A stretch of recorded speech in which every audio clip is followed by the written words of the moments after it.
샬롬, 류 선생의 구속사 천국열차, 유도순 목사님의 신구약 성경 파노라마를 낭독하는 시간입니다.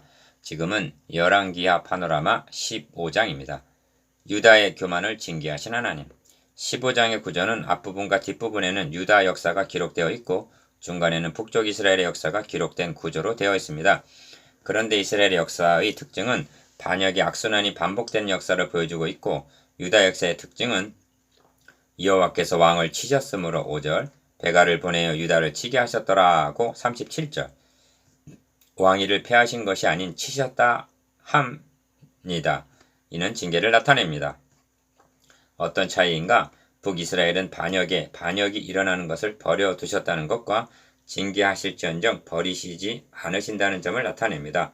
그래도 유다의 소망이 있다는 것입니다. 그러므로 15장의 주제가 유다의 교만을 징계하신 하나님이 될 수가 있습니다. 구조를 따라 세 단원으로 나누어 상고하겠습니다. 첫째 단원 1절에서 7절, 아사랴, 우시야의 교만을 치신 하나님. 둘째 단원 8절에서 31절, 여로보암의 죄에서 떠나지 아니한 이스라엘. 셋째 단원 32절에서 38절, 유다를 치신 하나님. 첫째 단원 1절에서 7절, 아사랴의 교만을 치신 하나님. 이스라엘 왕 여로보암 27년에 유다 왕 아마샤의 아들 아사랴가 왕이 되니 합니다. 1절. 아사랴는 우시야라고도 불리고 있는데 아사랴가 그의 아버지 아마샤의 모든 행위대로 여호와 보시기에 정직히 행하였으나 합니다. 3절. 행하였으나라는 묘사는 역시 온전하지는 못했음을 나타내는 조건부적인 말입니다. 이 점이 여호와께서 왕을 치셨으므로 그가 죽는 날까지 나병 환자가 되어 별궁에 거하고 에서 드러납니다. 5절. 그렇다면 하나님께서 아마샤 우시야를 왜 치셨는가? 우시야가 처음부터 맞을 일을 행한 것은 아닙니다.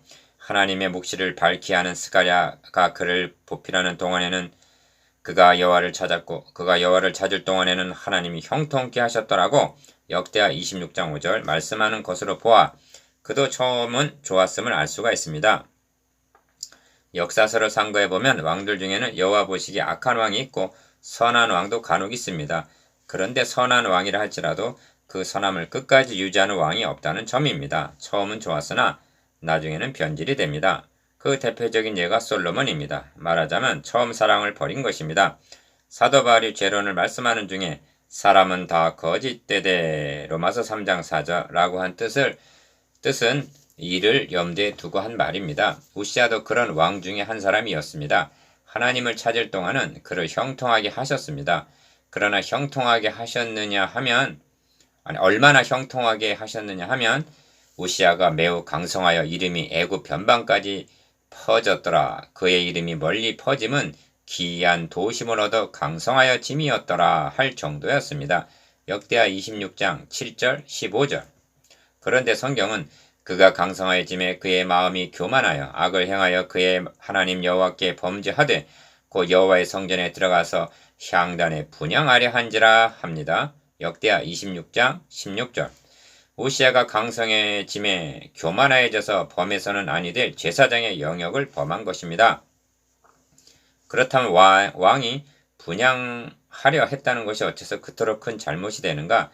이는 제사장에 대한 교만이 아니라 그리스도의 고유 권한을 침범하려고 한 교만이었기 때문입니다.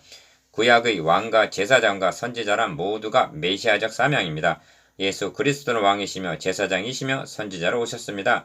그러나 거기에는 분명한 구분이 있는 것입니다. 예수 그리스도께서 희생제물이 되셔서 백성의 죄를 대속해 주신 것은 왕으로나 선지자로서 행하신 사역이 아니라 제사장으로서의 중보사역이었던 것입니다. 우시야는 이를 무시하고 왕이 대신할 수 있는 양으로 여겼던 것입니다.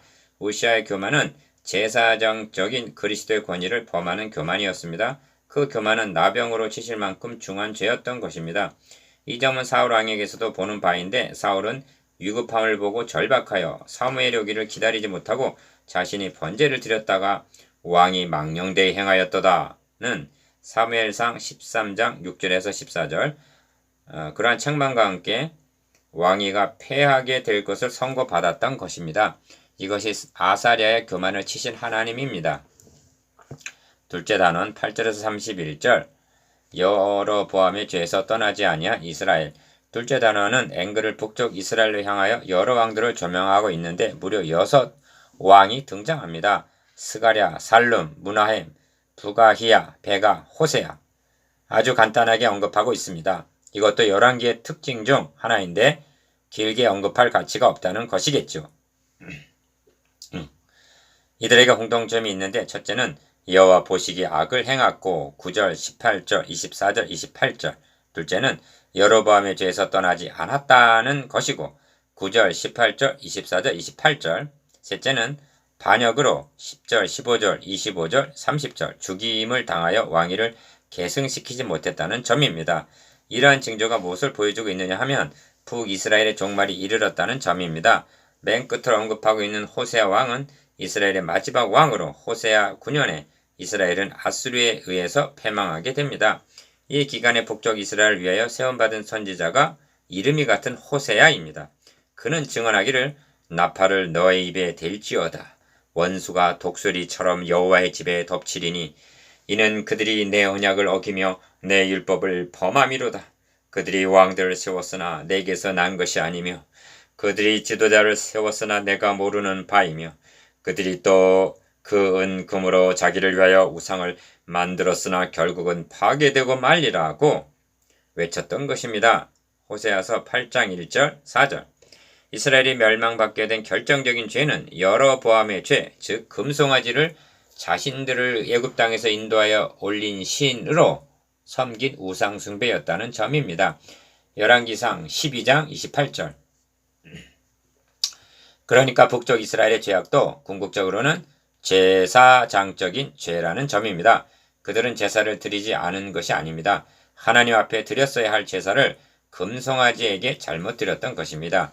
이 점에서 확고해야 할 점은 이는 단순한 우상 숭배가 아니라 다윗에게 세워지신 메시아 언약을 배신한 죄, 다시 말하면 제사 제도를 통하여 계시하시고자 한 그리스도를 배척한 죄였다는 점에 확고해야만 합니다.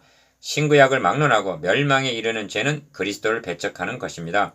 위에서 상고한 대로 하나님께서는 여로보암의 기일에서 돌아서서 다윗 언약으로 돌아오기를 얼마나 오래 참으시고 기다리셨던가. 그러나 그들은 듣지 아니하므로 내 하나님이 그들을 버리시리니 그들이 여러 나라 가운데서 떠도는 자가 되리라고 호세아서 9장 17절 심판을 선언하게 이른 것입니다. 셋째 단원 32절에서 38절 유다를 치신 하나님. 이스라엘의 왕 르말레의 아들 베가 제2년에 유다왕 우시아의 아들 요담이 왕이 되니하고 32절 앵글은 다시 남쪽 유다를 비춰주고 있습니다. 나병에 걸려 별궁에 거하면서 섭정을 하던 아버지 우시아가 죽자 아들 요담이 정식으로 왕위에 오른 것입니다. 요담이 그의 아버지 우시아의 모든 행위대로 여호와 보시기에 정직히 행하였으나 라고 34절 여기서도 행하였으나 하는 단서가 붙는 점을 주목해야 합니다. 그때 여호와께서 비로소 아람왕 르신과 르말리의 아들 베가를 보내어 유다를 치게 하셨더라 합니다. 37절. 앞에서도 지적했습니다만 이스라엘을 향하여서는 치셨다는 말씀이 없습니다.